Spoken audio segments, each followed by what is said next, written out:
Ok, antes de empezar quiero decir que tengo una gripe leve, por ende, si me escuchan algo raro es por eso, ¿de acuerdo? Bien.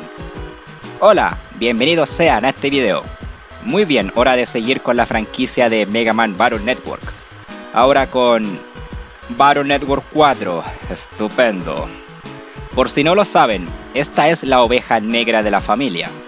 A mucha gente no le gusta este juego, pero hay otros que sí lo disfrutan. Intuirán mi opinión por mi estado anímico, pero hablemos en detalle de este. Salió muy a fines de 2003 en Japón y en 2004 en Occidente, además de tener dos versiones al igual que Battle Network 3. Jugué la versión Blue Moon para esta reseña, pero mostraré gameplay de mi partida terminada de Red Zone también. Y usaré gameplay de otros canales también para partes específicas. Otra cosa, este video tiene spoilers de todo el juego, les aviso. Y también si no son conocedores de la franquicia, les recomiendo ver mis videos anteriores para no repetir ciertas cosas. Así que echémosle un vistazo a Mega Man Battle Network 4. Visualmente aquí habría un cambio en la saga, al tener sprites más pequeños y coloridos. Y me gusta más, de hecho. Sumado a que la trama del juego es visitar varios lugares del mundo, por ende, tiene una gran variedad de escenarios. Una cosa en la que me equivoqué antes, es decir en mi video de Battle Network 1, que desde Battle Network 4 en adelante, los personajes tenían diferentes estados anímicos en sus cuadros de diálogo. Lo cual no es cierto. O fue un efecto Mandela de mi parte o yo soy un idiota. El soundtrack, bueno, creo esta es la parte más controversial del video. No me gusta. No creo sea malo y hay piezas que me gustan, pero la cantidad de temas que me gustan son menos comparado con los otros juegos de la franquicia.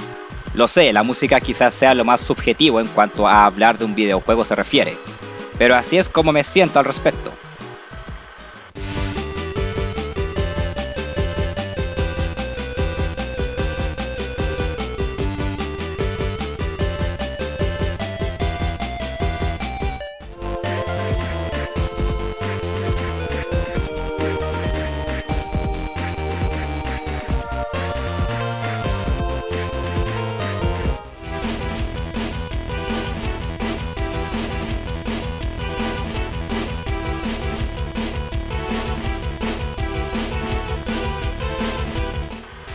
Hablemos de la trama. Battle Network 4 inicia con un Navi llamado Shademan secuestrando a Roll. Por ende, al rescatarla nos topamos con un Dark Chip, los cuales son muy poderosos pero corrompen a los Navis y les dan efectos secundarios. Me encanta cómo está implementado en gameplay de hecho, más de eso luego. Al poseer ese Dark Chip, Lan y Mega Man se vuelven objetivo de Nebula, como atacar su casa directamente, o el parque de atracciones donde él y Mail están teniendo una cita, porque Lan y Mega Man cometieron el error de no destruirlo o algo, al Hitsby decirles que es sumamente peligroso. En el parque terminan usando el poder de ese chip para vencer a Shademan, despertando un lado oscuro en Mega Man. Laserman de hecho lo hace aparecer para mostrar la oscuridad en Mega Man, cosa que Duo también hace previo a la pelea final. Ah, cierto, mientras todo eso ocurre, un asteroide va camino a la Tierra, y varios científicos intentan evitarlo, entre ellos Dr. Regal y también obviamente Yuichiro Hikari, el padre de Lan. Pero después de intentos fallidos, descubren que hay un cybermundo en ese asteroide. Por ende, mandar a un NetNavi para alterar su curso y evitar el impacto es el último plan. Lan y Mega Man son elegidos para esa tarea, pero después de una trampa de Nebula, resulta que Regal saboteó los intentos de detener el asteroide porque... ¿qué quiere este tipo? ¿Controlar el asteroide para tener bajo amenaza a todos? Bueno, un paso en falso y todos mueren, incluyéndote. Además, el Dr. Hikari, si bien tiene sentido que sospeche de Regal, ¿cómo supo que era no solo miembro de Nebula, pero aparte su líder? ¿Me estoy perdiendo de algún detalle? Lan manda a Mega Man al asteroide, vence a Laserman, NetNavi de Regal, y se dispone a salvar el mundo, pero Duo aparece. Sí, Duo EXE, quien controla el asteroide. y dice que planea eliminar a la raza humana por detectar maldad en ellos. Duo en ese universo hace eso. Es un misil que destruye planetas y nunca explican de dónde salió, quiénes lo crearon, cuánto tiempo lleva haciendo esa tarea. Te dicen nada de él. Al menos el anime explicaba eso. Tenía mis problemas ahí también por no delimitar sus poderes siendo prácticamente un dios, pero al menos tenía un backstory. Tampoco hay mucho de Nebula que digamos. No tienen mucha presencia, ni se desarrolla demasiado lo de los Dark Chips. O sea, en Battle Network 5 son antagonistas más constantes, e incluso te muestran de dónde crean los Dark Chips. Todo eso ocurre debido al problema de que todo lo que les acabo de contar es como el 25% de la trama. El resto son 3 torneos, que involucran tramas secundarias con tu oponente. Estas están completamente desconectadas de la trama principal, excepto el tercer torneo al ser usado para buscar a un Ned Butler y Navi fuertes, para la misión contra el asteroide. Y la calidad de estas tramas secundarias pues... algunas me gustan. Mi favorita es la de Mel y Roll. Sí, ellas son posibles oponentes en Red Son. Algunos oponentes son exclusivos en Red Son y otros en Blue Moon. Roll es secuestrada. La rescatamos. Ella quiere que Mega Man la considere un buen oponente. Funciona. La de Tetsu también, al ser un tipo agradable y luchar juntos contra navis delincuentes. La de Ricky también, al parecer un mal tipo, pero en realidad quiere dejar los crímenes y hacer una pastelería. Y también está la de Ponta y la de Jugman y Etsi, etc. Están bien. Mi problema es que no son muchas las que me gustan. Otras son meh, como la de Tamako que es quiero ver si eres un buen oponente en este minijuego, y otras tienen personajes irritantes. Tensuke, si bien me agrada que quiera formar un mejor vínculo con su nieto, es un viejo pesado y cascarrabias con todo el mundo. Atsuki es un tipejo creído y mal perdedor. Chilsky es un tipo que pone el clima de toda una región en peligro solo porque le gusta el frío. Vaya hijo de perra. Son súper mixtas en calidad las tramas secundarias de los torneos. Duran más o menos 30 minutos cada una. Por ende, no hay mucho tiempo para desarrollarlas. Este juego o debió enfocarse en solo la trama de Nebula, similar a Battle Network 5, o solo enfocarse en los torneos como en Battle Chip Challenge. Por ende, termina dejando mucho que desear. Sí, el mensaje final de los seres humanos no son perfectos, pero logran enfrentar su oscuridad, está bien. Pero el diálogo de Regal al final sí llego a odiarlo. No dejaré que me arresten, ustedes también son malos como yo, no es justo. Lan y Chaut, si bien han borrado navis, eran navis malvados. ¿Qué quieres, que les dé un abrazo y les diga que no? Nunca me gustó eso de el prota también es malo por acabar con gente mala, lo encuentro tonto. El único diálogo más o menos que entiendo es cuando le dice al Dr. Hikari que hubieron consecuencias por darles emociones a los navis, lo cual es debatible, pero ¿por qué dice que los crímenes en la net son peores por su proyecto? Habrían crímenes con o sin navis con emociones. Se me hace hasta algo pretencioso, Regal. Te lanzan un guiño de que es hijo de un doctor famoso. En Battle Network 5 se revela que es Wily, Team Colonel para ser preciso. Ya llegaré a eso. Pero aún así no hace a Regal interesante. En fin, él salta del risco porque no quiere ser arrestado. No se preocupen, en Battle Network 5 aparece vivito y coleando. Supongo que sobrevivir cosas peligrosas es herencia familiar. No soy fan de la historia de este juego. Es la que menos me gusta de los 6 principales. Hay buenas ideas, pero o se desarrollan poco o se desarrollan nada. Y como cereza sobre el pastel, si no lo saben, Battle Network 4 tuvo una localización pésima. Ya es un meme en la fanbase, pero hay varios errores de redacción y de ortografía.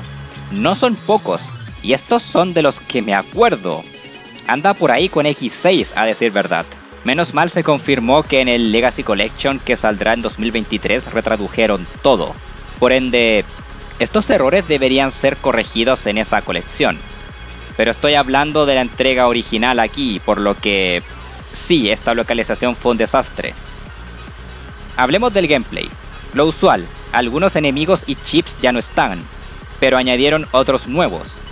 Todo bien por ahí, salvo por este hijo de perra donde hay ocasiones que evitarlo es súper difícil. Luego, Style Change ya no existe. Fue reemplazado por la Double Soul. Básicamente Mega Man adquiere poderes de otro Navi de forma temporal, cambiando su Mega Buster y obteniendo habilidades como cargar ciertos chips para más daño, o transformar ciertos paneles, y etc. Hay 12 Double Souls, 6 en cada versión, y se activan al sacrificar el chip adecuado. Por sacrificar es no poder usarlo por el resto del combate.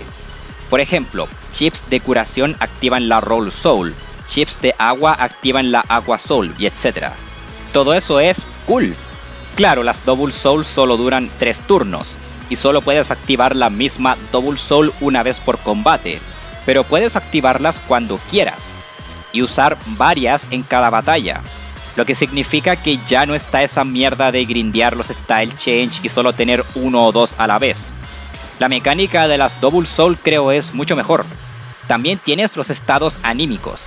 Si juegas bien, o sea, no recibes daño y haces harto daño, Mega Man entrará en Full Synchro, haciendo que el siguiente chip que uses cause doble daño. Además, esta habilidad se activa también al golpear a un enemigo con un chip justo antes de que éste lance un ataque. Me gusta bastante porque premia el jugar bien. Por el otro lado, desde cierto punto de la historia, si recibes mucho daño, aparecerán Dark Chips en tu pantalla de selección, que son bastante poderosos, pero causan efectos secundarios en batalla, además de reducir en 1 el HP máximo de Mega Man de forma permanente. Es más, si los usas mucho, Mega Man empezará a atacar desobedeciendo tus órdenes. ¿Se acuerdan que mencioné eso antes? En la historia te dicen que los Dark Chips son peligrosos en más de una ocasión, y es algo bastante cool que se implementa a nivel gameplay. También hubo un rebalanceo. Battle Network 3 era bastante roto en cuanto a estrategias y chips poderosos. Ahora redujeron en general el poder de varios chips. Aunque existe Air Hockey que es bastante OP, pero creo igual exageraron un poquito. Creo algunos chips sí hacen menos daño de lo que deberían, al menos comparado con Battle Network 5. Pero en resumen, el combate está más pulido que antes y es un gran avance. El problema es el resto del juego. ¿Por dónde empiezo? Su sistema de progresión es el gran problema. El level design en general está bien. Las áreas de internet son fáciles de recordar, de navegar. Las dungeons, bueno, la del parque es meh por ser básicamente la misma que el zoológico de Battle Network 3, pero peor si no conoces la historia que debes completar. Pero el nivel del asteroide con dúo me gusta, al tener que completar una ruta específica, y la primera al buscar murciélagos con sonares. El fallo aquí es lo monótono que es al involucrar los torneos. Una sidequest, por ejemplo la de Aquaman, es recorrer áreas de internet que ya has visitado antes, pero con una barra de oxígeno, porque un ser virtual necesita respirar. Luego tienes la de Birdman, que es recorrer áreas que ya visitaste antes, pero apagando fuego. Otra con Ricky es recorrer áreas que ya has visitado, pero evitando que te vean. Otras que es recorrer áreas que ya has visitado, pero buscando ciertos objetos. Lamento sonar repetitivo para hacer un punto, pero es gran parte del juego. Hacerte pasar por las mismas áreas varias veces con mecánicas molestas. Algunas bastante infames, como la del escenario de Woodman, con esos pilares que llegan a ser casi imposibles de esquivar a veces. O el escenario de Videoman, que altera tus controles y debes buscar cintas para volver a la normalidad. Y al pisar cualquier interruptor es volver al inicio del área. En ocasiones te lanzan mecánicas y minijuegos para evitar la repetitividad, pero estos llegan a ser ok en el mejor de los casos, aburridos en el peor. Y esto no solo aplica a las sidequests de los torneos. Hay partes aburridas como buscar los puntitos invisibles para entrar al segundo torneo, o cuando bloquean la net y debes visitar todas las áreas del mundo para eliminar ese bloqueo. Créanme, Battle Network 4 es la definición de monótono. La aventura de Battle Network 4 ya es tediosa de por sí por esto. Y no es lo único. En tu primera partida solo enfrentas virus de nivel 1, por ende no solo ganas muy poco dinero, pero aparte solo tienes chips nivel 1 salvo contadas excepciones. Esto es para incentivar el New Game Plus. Al terminar la aventura puedes iniciar otra partida manteniendo todos tus chips, programas para el Navi Customizer, etc. Y en esa segunda partida tienes virus de nivel 2, por ende, también acceso a chips de nivel 2. Y en tu tercera partida y posteriores hay virus y chips nivel 3. Además, ¿se acuerdan de los torneos? No puedes enfrentar a todos los oponentes en una sola partida, y siempre es random. Por ende, al jugar New Game Plus te topas con el resto de posibles oponentes, enfrentándolos a todos ya en tu tercera partida. Por ende, también obteniendo todas las 6 Double Souls de la versión que juegues. Todo eso suena bien en teoría al darle valor rejugable al juego, pero no estoy de acuerdo. Personalmente me molesta el que me obliguen a jugar varias veces un juego para desbloquear contenido, a menos que tenga diferentes finales o sea un roguelike, etc. Pero aquí se siente que fue hecho para dar la ilusión de harto contenido. Además, esto trae otros problemas, como por ejemplo, necesitas las 6 Double Souls para poder entrar al postgame. Por ende, debes estar en tu tercera partida para eso. Ningún otro juego de la saga hace esto. Además, si quieres completar todo al 100%, ya es tedioso de por sí jugar Battle Network 4 3 veces seguidas. Pero en ocasiones esta estructura puede dificultar más de lo que debería ese objetivo. Supongamos que estás en tu tercera partida, pero no obtuviste todos los chips nivel 2. Estás en un problema porque ahora solo te salen enemigos de nivel 3. Salvo en ciertas partes donde hay enemigos nivel 1, pero nivel 2 no. ¿Qué haces ahí? Lo único que se me ocurre es suerte con los Mystery Data o el cambiador de chips. Esta estructura de juego fue más un inconveniente que otra cosa. ¿Y qué pasa con los que no les importa el postgame y solo quieren pasarlo una vez? No ayuda mucho, porque entonces estás atorado con virus y chips nivel 1. Además de que sí o sí tendrás que sufrir lo tedioso de la aventura al menos una vez como mínimo. De verdad, todo esto afecta bastante la calidad del juego porque si simplemente van a donde quieran y pelean contra los enemigos que quieran, o sea, no preocuparse por la historia, es cuando Battle Network 4 es divertido, especialmente cuando ya estás en el postgame. No solo por lo pulido del combate, pero los jefes son cool también, bastante variados de hecho. No soy muy fan del ataque Buster de Bass, pero impedir que lo haga no es mucho problema. La pelea contra Dúo es genial, aunque abusa mucho de romper paneles y este ataque de mierda estoy seguro todos lo sufrimos al enfrentarlo por primera vez al no haber aviso, pero lo que me molesta es la falta de buenos chips por la estructura anteriormente hablada. En tu primera partida casi solo tendrás chips algo débiles. El resto, sí, Dúo crees una buena pelea final. El postgame en Black Earth es cool, aunque igual algo molesto el recolectar los chips oscuros para entrar. Pero esa área para pelear contra los Navis DS y Dark Mega Man, genial. El problema es llegar a ese punto, aguantar todas las malas decisiones de diseño del juego, que no es para nada fácil. Entonces, ¿cómo nos queda Mega Man Battle Network 4? Es el más mixto en calidad, creo yo. En ciertas áreas avanzó bien, pero en otras fue un retroceso enorme. Me es difícil recomendarlo porque lo juegan solo una vez, se quedan con casi todo lo malo. En cambio, si van por el postgame, ven más las cosas buenas, pero es agotador por aguantar 3 veces su aventura llena de problemas. Battle Network 1 es un mejor juego a decir verdad. Bueno, eso sería todo. Me enfocaré claramente en Battle Network 5, pero quizás termine hablando de otra novela ligera de Puyo Puyo mientras tanto.